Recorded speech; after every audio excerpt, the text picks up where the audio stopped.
Hi guys, welcome to my channel. My name is Indukrish, and if you're new to my channel, please do not forget to like, share and subscribe and press the bell notification so you get notified whenever I post a new video. How are you guys? I hope you really are doing fine. I thought today I'll film a super interesting video. I thought I'll film top 10 things about me. I think from the time I started YouTube, I never posted like an introduction video. Although this is not going to be like an introduction, this is just gonna be like 10 random points about me. So that's what you're gonna watch in this video. So if you wanna know more about me, please continue watching. Also, you guys can follow me on Instagram. My handle is @Indukrish_. I'll leave it somewhere here and also in the description box below. So without any further ado, let's get into the video. By the way, side context, this top is from Hague Market, guys. Recently I went right, that time I got this top. It's super loose and comfy and colorful as well. I really like this top. So yeah, so the first thing that I wanted to tell that is I am a super ambivert. Like there's introvert, there's extrovert, and there is ambivert. I'm a super ambivert. So usually they say ambivert personalities are like, they're very selectively social. They don't socialize with everybody. They pick and choose and then socialize. I think for me it's a little other way around. I'm an ambivert, but again it's like, I socialize with everybody. I think I get into this extrovert mode. Not extrovert really, but then I socialize with everybody. And once I don't get the vibe back, or like once I know that I'm not gelling well with that person, then I go really far. And that's how I am. That's how I am as a person. Like I'll socialize with everyone, but again I feel like we are not vibing, or like we are not getting along well, or like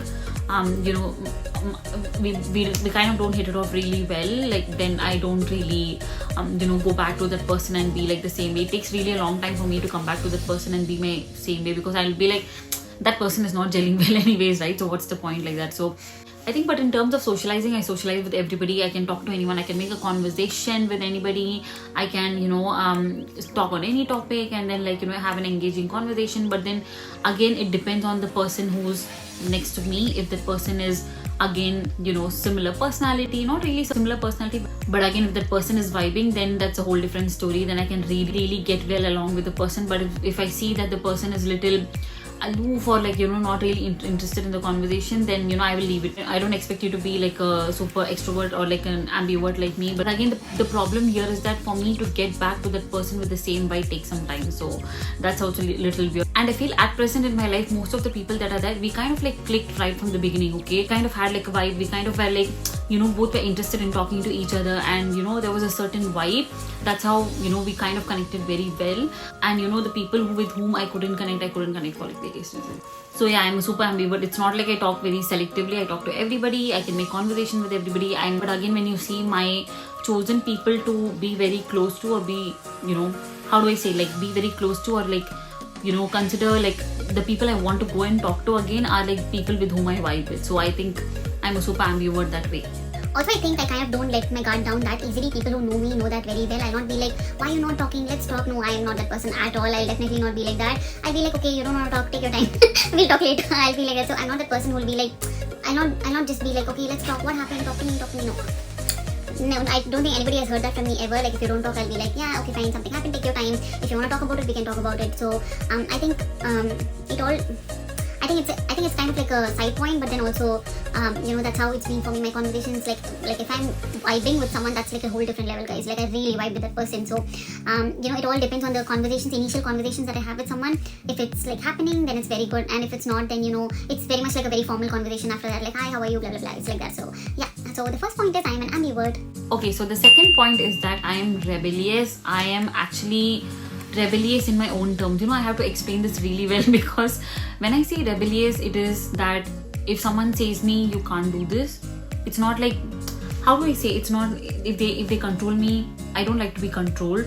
And if someone says you cannot do this, you should not do this, then I will do that if I want to do it. Okay, but again, the main point here is that I will not do to prove that I can do it just for you. I'll do it if I want to do it. You know what I mean? So I'm rebellious if I want to do something. Like it all depends on me. If I want to do something and if I feel that is not wrong, I'll go all the way and do it anyways. So yeah, I'm very rebellious like that. I think even at home, even at like in my own space, how I want to be, I kind of decide. I kind of live in my own terms, if that sounds right. But then like that's how it's been.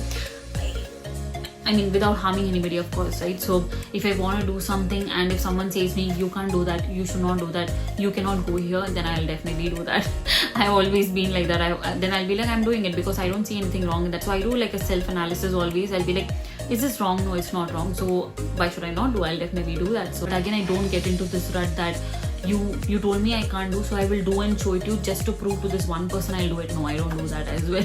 I'll do it only if that is something I want to do as well.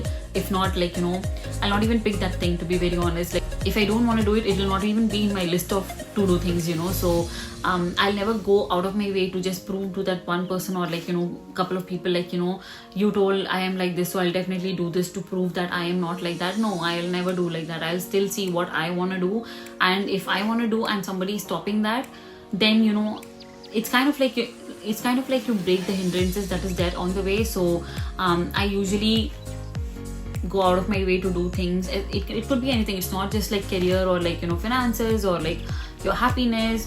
It could be anything, just like choices that I want to make or like, you know, things that I want to do. I'm super rebellious that way. So point number 2 is that I'm super rebellious. Okay, I feel I'm super close to the camera.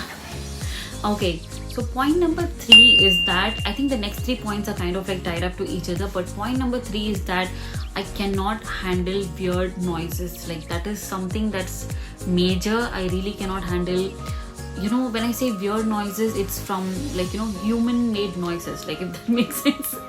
I think I'm very sensitive to certain sounds. I cannot handle, I know it sounds very weird, like, you know, these all are like human, you know, human tendencies, and like, you know, you are gonna hear that anyways, but somehow I cannot put up with certain noises, especially like if you Google and see misophonia. I did Google and check what is this about, and I did read through it a lot, like long back actually. I was like, why is this? Why do I feel like this when somebody does this? And you know, why does it be like, you know, you immediately get kind of like disgusted. You're like, oh my god, but especially when people do it loudly and in a certain tone and they don't excuse themselves. This is something I cannot handle. It's been there for a very long time. You know, I felt like this for a very long time. When you Google, I think it's misophonia. So misophonia, if you go and check, you'll find it would say you kind of are like sensitive to certain sounds, and these are sounds like burping, coughing, and you know, like just randomly blowing their nose, clearing their throat. These are the kind of sounds I cannot handle. It's very difficult, although this is there in every household, this is there on a daily basis, but you know, whenever that happens, it's kind of like very weird for me. I cannot handle it. It's not wrong, but also when people do it like out loud, and like, you know, in the coming points you'll understand, especially during what times, but then like when people do it out loud and then don't say everybody doesn't have to say excuse me, but then like, you know, when they do it out loud, it's something that immediately I'll be like, it's not something, it's humanly not possible to stop doing these things. I understand that. The next point about me, which I told is kind of similar to the previous point, is right, I kind of cannot stand unhygienic people. I'm not telling like I'm the most hygienic person, or like, you know, I you know, maintain like super hygiene in everything that I do. No, it's not like that. But then certain things, I think in terms of hygiene, I can't take it. It kind of makes me feel very icky. Also, I think the main reason is that I'm a very observant person. I kind of like tend to observe a lot, and I think it's good and bad in a way, because like it's good because you are good in observing, right? But then it's bad because you kind of tend to see everything, and then like, you know, it kind of like gets to you in case you don't like it. So I think it's bad in that way. But I wouldn't say I have like super OCD, but I do have borderline OCD. I like things clean, I like things set up, I like things organized, and also I'm like into super like ambience and stuff like that. So, you know, things like if somebody is like digging their nose in front of me, or like, you know, constantly scratching their hair, I just cannot. I know it's like, you know, again, like similar point, it's something that people are gonna do. There are gonna be people around you who are gonna do that. Like, it happens, but then again, I'll be thinking that, you know, my thoughts get very serious that time. I don't even know what to say about this. I'm just like, oh my god, they're digging their nose, oh my god, they're scratching their head, oh my god, this is not clean. Like the surroundings, yeah, again, that also, I think with the human, how they maintain their hygiene is like the most you know, kind of like that gets to me. But also like surroundings, definitely, yeah, if something is not clean, like, you know, I also have like a lot of pet peeves here and there. Like if the cup is not clean, like if the coffee cup is not clean, like, you know, that's like a huge pet peeve for me. So in general, I like to maintain at least little cleanliness in whatever it is there, and also in behavior. But you know, of course, there are going to be people who are not always gonna be like that. It's not expected out of them as well. But then when you are around them, or like when I am around them, I generally feel like, oh my god, like what's happening, like, oh my god, like, like that. So yeah, so the point number 4 is that when something is not too hygienic or someone is not too hygienic around me, especially in how they are behaving, it kind of like little gets to me. So yeah, that's point number 4. Okay, so the 5th point, and which is also tied up to the last 2 points, like I said, and it's also super important, is that I hold my emotions in my stomach. I hold my emotions in my stomach. So this is very important because it kind of like disturbs my entire cycle. And if there's anything bothering me or something is worrying me, the first thing that gets affected is my food. Like I can't eat, or like, it kind of like pinches my stomach immediately. I hold my emotions in my stomach basically, or else if I'm overthinking, or else if I'm not really comfortable, I'm very fidgety about something, then the first thing that affects it is my food cycle, because I hold my emotions in my stomach. And people who know me, I think this is something that a lot of people in my life don't know still. I really think like most of them don't know this point, that if there's something bothering me, it connects to my food cycle, because I then don't eat properly, and my emotions are here. And it's kind of like a everybody has a different way of processing their emotions, especially when they're worrying about something. For me, it's this way, and not many people know that in my life. But also and I think for now it's just one very close person in my life who knows this, because he would go to the extent of not telling me some things, because he knows I'll become like this immediately. I'll stop eating, I'll not I can't process it, and I'll be very super worried about that. And it kind of like affects my entire cycle. So usually he prefers not to tell me anything if it's super negative or it's super bad. So yeah, that's how it is. I hold emotions in my stomach. And also, like I said, it's kind of tied up to the last 2 points, because it was all on hygiene and people behavior, right? And if it is not pleasant, or if it's not comfortable, I kind of don't eat that time. I usually take some time to eat after that. I'll take few minutes and then process it and then eat. So yeah, that's the way it happens naturally to me when I'm worrying about something. So yeah, so that's the next point. I hold my emotions in my stomach. The next point is that I am an overthinker. I usually overthink a lot.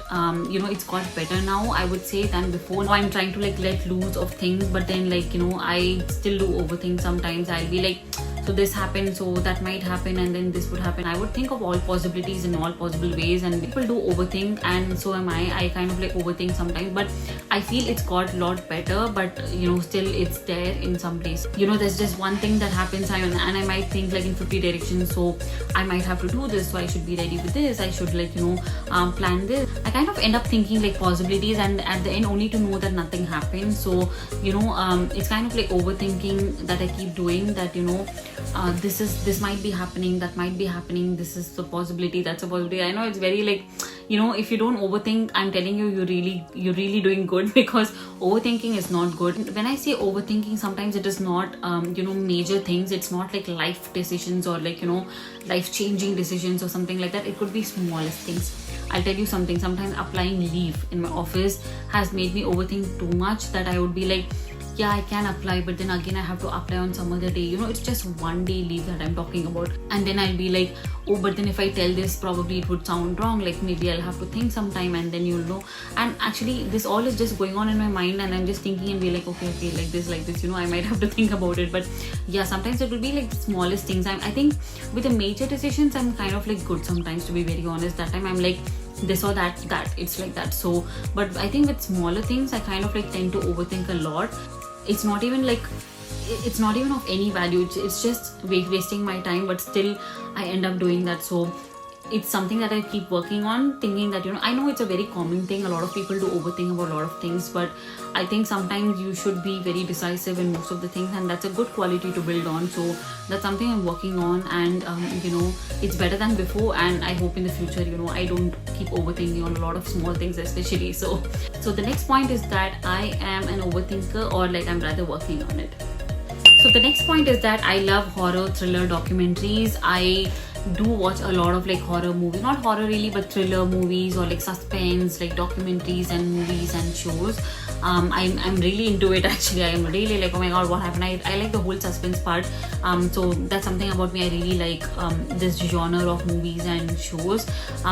Sometimes it might sound weird because people are like, oh my god, why do you even watch this? It's so negative. It's so, you're just, it's spoiling your mind. You shouldn't watch this. But actually, to be very honest, it gives me a perspective about people. To be very honest, I think people should understand this. When girls say they watched horror documentaries or like thriller documentaries or like, movies or like TV shows, it's not always like, they're getting bad ideas. It's also they are making themselves aware of kind of people that exist in the world. Okay, so I do like watching horror thriller documentaries, and I still do watch sometimes. Although like sometimes if I think it gets too much to me, then I kind of stop it. But sometimes I kind of like, it's more investigative for me for some